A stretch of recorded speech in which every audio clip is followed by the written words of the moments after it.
Hello guys, it's me Rayat. আজকের ভিডিওতে আপনারা দেখতে পাবেন আমি দিনাজপুরের কোন কোন জায়গায় ঘুরলাম। So let's explore with me. At first অটোতে করে আমরা যাচ্ছি আমাদের ফার্স্ট ডেস্টিনেশন কান্তজি মন্দিরের উদ্দেশ্যে। কান্তজি মন্দিরটি আমাদের দিনাজপুর শহর থেকে অলমোস্ট 20 কিলোমিটার দূরে।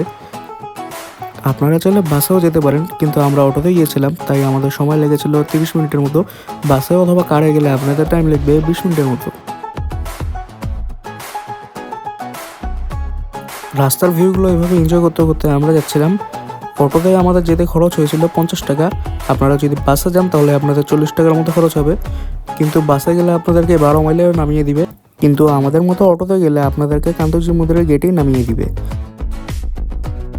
এখানে পাশেই আপনারা দেখতে পাচ্ছেন একটি জাদুঘর আছে, আপনারা চাইলে সেখানেও যেতে পারেন, বাট আমরা যাইনি। তো আমরা পৌঁছে গিয়েছি কান্তজি মন্দিরে। মন্দিরের বাইরের প্লেসটি খুব সুন্দর, এখানে আপনারা চাইলে ছবি তুলতে পারেন। এই জায়গাটিতে কিছু ক্লিপস নিয়ে দেন আমরা ভিতরে ঢুকে যাই।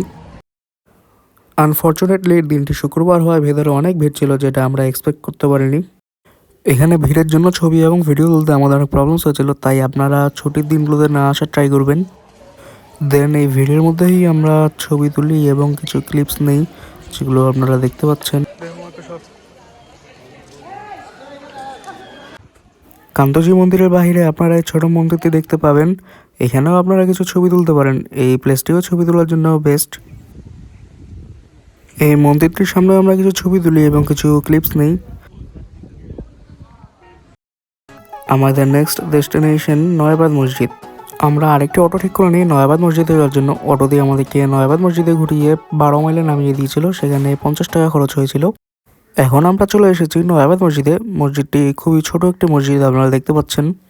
এই মসজিদটিতেও কিছু টেরাকোটার কাজ আছে। মূলত যারা কান্তজি মন্দির নির্মাণ করেছিল তাদের নামাজের ব্যবস্থা করার জন্য এই নয়াবাদ মসজিদটি নির্মাণ করা হয়। এই প্লেসটিও খুব নিরিবিলি এবং খুব সুন্দর, আপনারা চাইলে এখানেও ছবি এবং ভিডিও তুলতে পারেন। আমরা এখানে কিছু ছবি এবং ভিডিও ক্লিপস নেই। মসজিদটি দেখে আসলে অনেক ভালো লাগছিল। এখানে আমরা কিছুক্ষণ দাঁড়াই এবং আরও কিছু ভিডিও করে দেন আমরা চলে যাই। আমরা 12 মাইল থেকে আরেকটা অটো ঠিক করে নিয়েছিলাম। এই অটোটি আমাদেরকে দাদুবাড়িতে নামিয়ে দিবে এবং আমাদের কাছ থেকে সেই অটোটি 40 টাকা ভাড়া নেয়।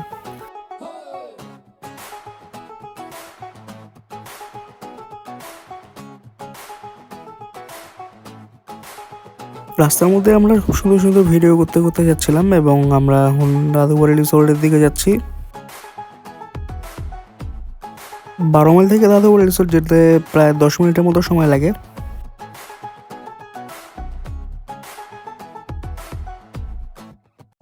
সো চলে এসেছি দাদুবাড়ি রিসোর্টে, আপনারা দেখতে পাচ্ছেন। এই দাদুবাড়ি রিসোর্টের টিকিটের প্রাইস হলো 100 টাকা।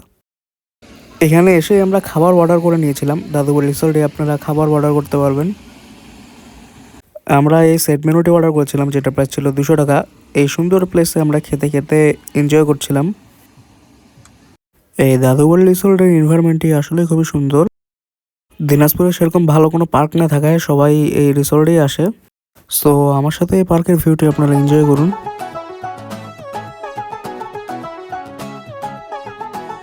এই পার্কের ভিতরে এরকম অনেক সুন্দর সুন্দর ওয়াকওয়ে আছে, সেগুলোতে আপনারা ছবি তুলতে পারেন এবং ভিডিওস ক্যাপচার করতে পারেন।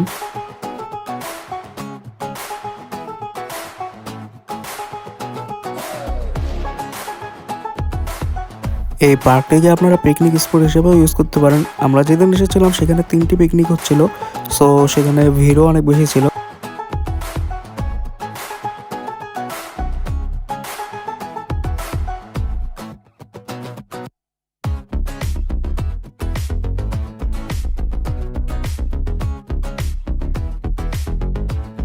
এখানে এরকম অনেক ফাঁকা প্লেস আছে যেগুলোতে চাইলে আপনারা পিকনিক করতে পারেন।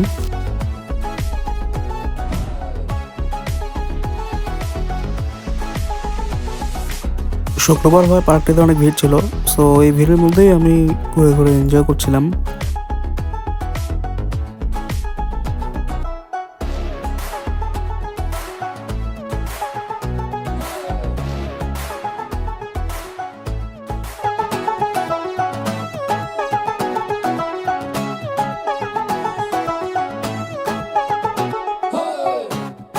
এখানে কিছু কটেজ আছে, আপনারা চাইলে সেখানে নাইট স্টে করতে পারেন।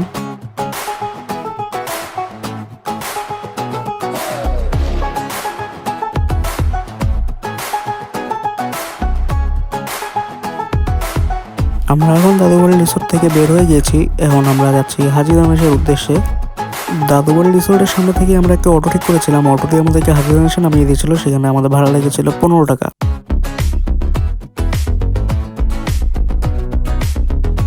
তো আপনারা দেখতে পাচ্ছেন এটি হলো হাজি রমেশ ইউনিভার্সিটি। এই ভার্সিটিটি আমাদের উত্তরবঙ্গের একটি স্বনামধন্য ভার্সিটি। আপনারাও আমাদের মতো সময় পেলে এখানে এসে ঘুরে যেতে পারেন। এই ভার্সিটিটির এরিয়া খুবই বড়। আপনারা চাইলে আপনাদের বাইক অথবা কারে করেও এই ক্যাম্পাসের ভেতরে এরিয়াটি ঘুরতে পারেন। আমরা হেঁটে হেঁটেই ঘুরেছিলাম, আমাদের ভালোই লেগেছিল।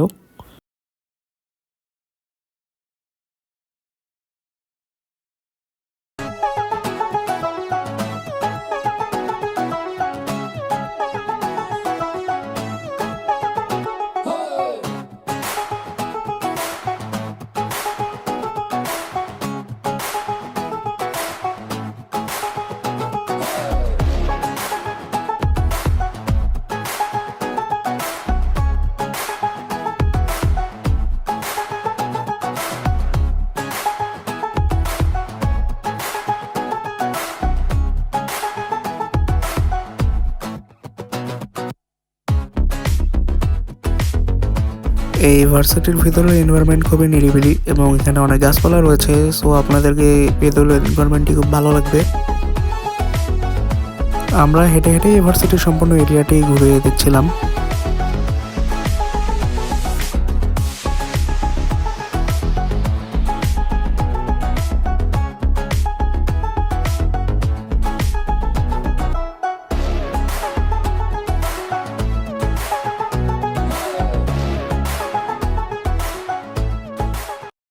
এই ক্যাম্পাসে ঘুরতে ঘুরতে প্রায় সন্ধ্যা হয়ে গিয়েছিল, তাই আমরা সেখান থেকে একটি অটো নিয়ে চলে আসি লিচু চত্বরে এবং অটোটি আমাদের কাছ থেকে 20 টাকা ভাড়া নিয়েছিল।